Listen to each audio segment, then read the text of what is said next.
आप सभी का युवराज क्लासेस में हार्दिक अभिनंदन है। आज के इस भाग में हम लोग जो है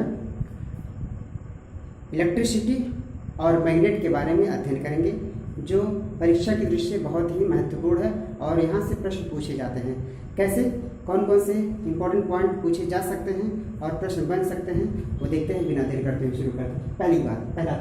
पहला जो है पॉइंट है, कह रहा फ्यूज तार किसके बने होते हैं, ऐसे पूछेगा। जो विद्युत के फ्यूज तार होते हैं वो किसके बने होते हैं, तो हमारा आंसर मिल जा रहा है फ्यूज तार जो होते हैं टिन और शीशे का बना होता है, यानी शीशे और टिन का मिश्रण होता है और वो फ्यूज तार उससे बनाया जाता है। ठीक है, बात करते हैं शुष्क सेल की बात करते हैं। तो शुष्क सेल किस प्रकार का सेल के अंतर्गत आता है, तो शुष्क सेल जो होता है प्राथमिक सेल के अंतर्गत आता है। ये शुष्क सेल क्या होते हैं, जो पहले मोटे मोटे आते थे, टार्च में पढ़ते थे, बैटरी जिसको कहते थे सेल, ड्राई सेल होता था, शुष्क सेल होता है, और उस शुष्क सेल को क्या कहते हैं, प्राथमिक सेल कहते हैं। प्राथमिक सेल के अंतर्गत आता है। द्वितीयक सेल और प्राथमिक सेल होते हैं, तो वो जो शुष्क सेल होता है वो प्राथमिक सेल के अंतर्गत आता है। बात करते हैं नेक्स्ट क्वेश्चन, नेक्स्ट पॉइंट की, कि कह रहा है फिलामेंट जो होता है वह विद्युत जो बल्ब होते थे पहले कांच वाले, उनका जो फिलामेंट होता है वो किसका बना होता है, तो फिलामेंट जो होता है टंगस्टन का बना होता है। किसका बना होता है, टंगस्टन का बना होता है। ठीक है, नेक्स्ट बात कर रहे हैं सभी धातुओं की बात करते हैं। तो चांदी सबसे अच्छा सुचालक है विद्युत का, चांदी, यानी विद्युत का सबसे अच्छा सुचालक कौन होगा, चांदी होता है। ठीक है ना। बात करते हैं प्रतिरोध। तो प्रतिरोध जो होता है, प्रतिरोध का मात्रक जो होता है ओम होता है। और ये प्रतिरोध क्या होता है, कोई विद्युत परिपथ है उसमें जब इलेक्ट्रॉन आसानी से प्रवाहित नहीं होता है तो समझिए उसमें प्रतिरोध की मात्रा ज़्यादा है। तो वही प्रतिरोध जो होता है इलेक्ट्रॉन यानी इलेक्ट्रिक करंट फ्लो होने को क्या करता है, रोकता है, बाधा डालता है। तो उसी को हम क्या कहते हैं, प्रतिरोध करते हैं। और प्रतिरोध का मात्रा क्या होता है, ओम होता है, और इसको इस सिंबल से रिप्रेजेंट करते हैं। बात कर रहे हैं नेक्स्ट पॉइंट का, फ्यूज तार की बात कर रहा है। तो फ्यूज तार जो होते हैं, फ्यूज जो तार होते हैं वह क्या होते हैं, उच्च प्रतिरोध वाले होते हैं, तथा उनका गलनांक क्या होता है, बहुत निम्न होता है। प्रतिरोध क्या होगा, उच्च होगा, लेकिन गलनांक क्या होगा, निम्न होता है। नेक्स्ट बात करते हैं लोहे के ऊपर जो जिंक परत चढ़ाई जाती है जंग लगने से बचने के लिए, तो उस प्रक्रिया को क्या कहते हैं, गैल्वेनाइजेशन कहते हैं। यानी लोहे के ऊपर जिंक का परत चढ़ाना गैल्वेनाइजेशन कहलाता है। क्या कहलाता है, गैल्वेनाइजेशन कहलाता है। ठीक है, नेक्स्ट बात करते हैं जो घरों में विद्युत सप्लाई होती है वह किस क्रम में होता है, तो समांतर क्रम में होता है। घरों में विद्युत परिपथ जो होता है वो समांतर क्रम में होता है, न कि श्रेणी क्रम में होता है। जबकि झालर वगैरह जो होते हैं, जो दीपावली वगैरह पे जो है घरों को सजाते हैं उस झालर से, तो वह श्रेणी क्रम में होता है, जबकि विद्युत परिपथ घरों में जो सप्लाई होता है वह समांतर क्रम में होता है। ठीक है, नेक्स्ट बात करते हैं इन्वर्टर। अक्सर जो है लोगों के घरों में इस्तेमाल होता है इन्वर्टर। तो इन्वर्टर जो होता है वह एसी को डीसी और डीसी को एसी दोनों में कन्वर्ट करने का काम करता है इन्वर्टर। ठीक है ना, पूछा गया है कि इन्वर्टर निम्नलिखित में से कौन सा काम करता है, तो ये एसी को डीसी में कन्वर्ट करता है और फिर बाद में डीसी को एसी में भी कन्वर्ट करने की क्षमता रखता है इन्वर्टर। बात करते हैं विद्युत धारा का मात्रक की बात करते हैं। विद्युत धारा का जो मात्रक होता है एम्पियर होता है, इसको ए से रिप्रेजेंट करते हैं, यानी इलेक्ट्रिक करंट का जो यूनिट होता है वो एम्पियर होता है। ठीक है, नेक्स्ट बात करते हैं विभवांतर तथा विद्युत विभव, इन दोनों का मात्रक जो होता है वोल्ट होता है। विभवांतर और विद्युत विभव दोनों का मात्रक क्या होता है, वोल्ट होता है। नेक्स्ट बात करते हैं आवेश यानी इलेक्ट्रिक करंट जो फ्लो होता है, जब इलेक्ट्रिक करंट फ्लो होते हैं तो उस परिपथ में एक आवेश उत्पन्न होता है। तो उस आवेश का मात्रक जो होता है, आवेश मतलब चार्ज, उस आवेश यानी चार्ज का जो मात्रक होता है वो क्या होता है, कूलाम होता है। चार्ज का मात्रक क्या होता है, कूलाम होता है। नेक्स्ट बात करते हैं विद्युत ऊर्जा का मात्रक। विद्युत ऊर्जा की बात आ गई है, तो किसी भी प्रकार का कोई ऊर्जा हो उसका मात्रक क्या होगा, जूल होता है। ठीक है, नेक्स्ट बात करते हैं विद्युत शक्ति का मात्रक, यानी शक्ति यानी पावर जब बात आ जाती है तो वाट होता है। यानी विद्युत शक्ति का मात्रक क्या होता है, वाट होता है। और इसको निम्न फार्मूले से, निम्न सूत्र से हम निरूपित कर सकते हैं, P=W/T या P=V/I, यानी V मतलब वोल्ट और I मतलब धारा। ठीक है, और P=I²/R होता है। यह अलग अलग जो फार्मूले होते हैं विद्युत के ही, यानी विद्युत शक्ति की सूत्र है। ठीक है, नेक्स्ट बात करते हैं 1 किलोवाट घंटा की बात करते हैं। तो 1 किलोवाट घंटा में क्या होता है, 1 किलोवाट घंटा बराबर होता है 1000 वाट गुणे 3600 सेकेंड। तो इसका पूरा जो मान हो जाता है वो 3.6 गुणे 10/6 क्या होता है, वाट सेकेंड होता है।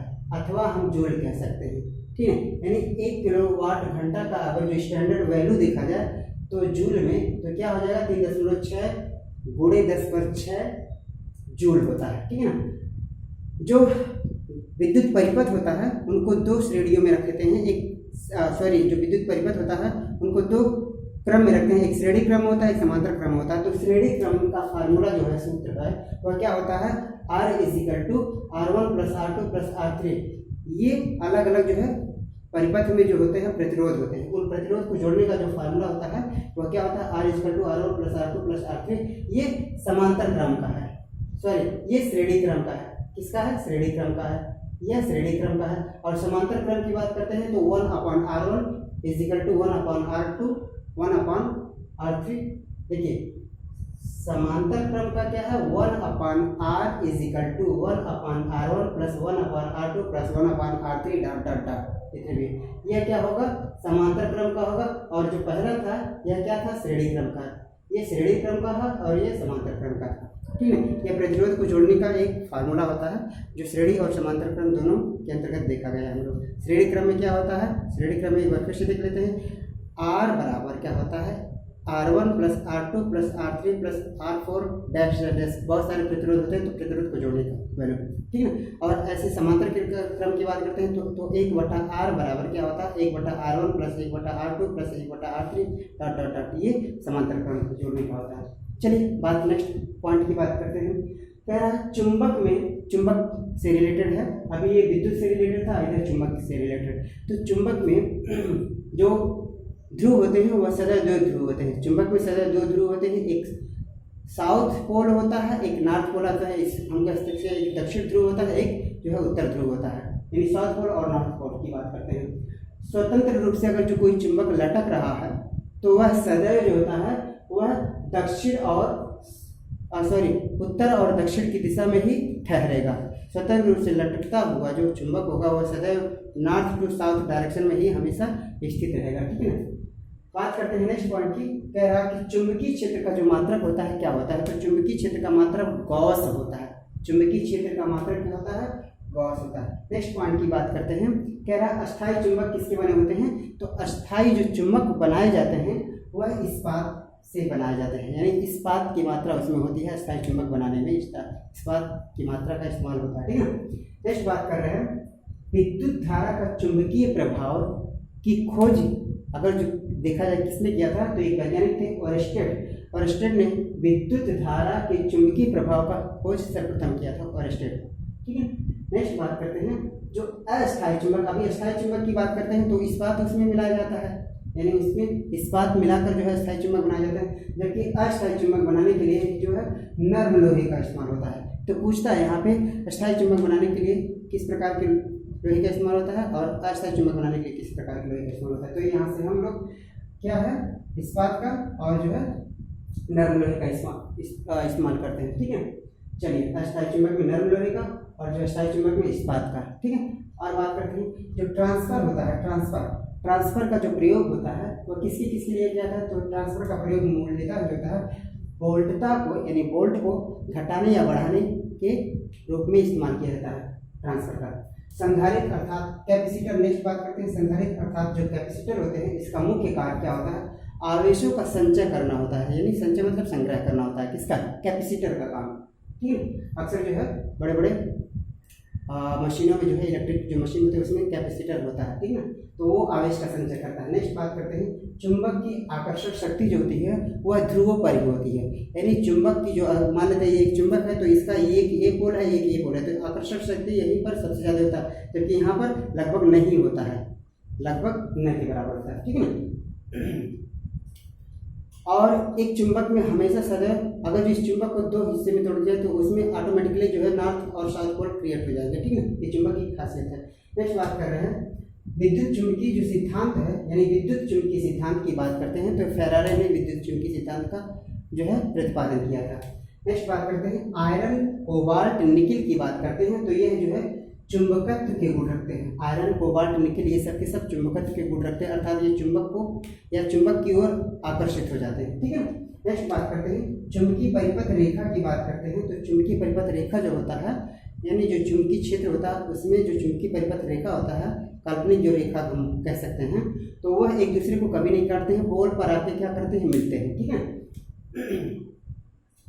और बात करते हैं प्राकृतिक चुंबक जो होते हैं वह कृत्रिम चुंबक की अपेक्षा कम शक्तिशाली होते हैं। प्राकृतिक चुंबक जो होते हैं वह कृत्रिम चुंबक की अपेक्षा कम शक्तिशाली होते हैं। ठीक। और नेक्स्ट बात करते हैं जो नाल चुंबक होता है, नाल चुंबक किस शेप में होता है, तो नाल चुंबक जो होता है यू आकार का होता है। ठीक है। यह कुछ विद्युत और चुंबक से रिलेटेड कुछ इंपॉर्टेंट पॉइंट थे जो परीक्षा में बार बार पूछे जाते हैं। तो उम्मीद करते हैं यह जो टॉपिक था ये हम सभी के लिए जो है काफ़ी सहयोग प्रदान करेगा। तो आज के लिए बस इतना ही। तब तक के लिए जय हिंद, जय भारत।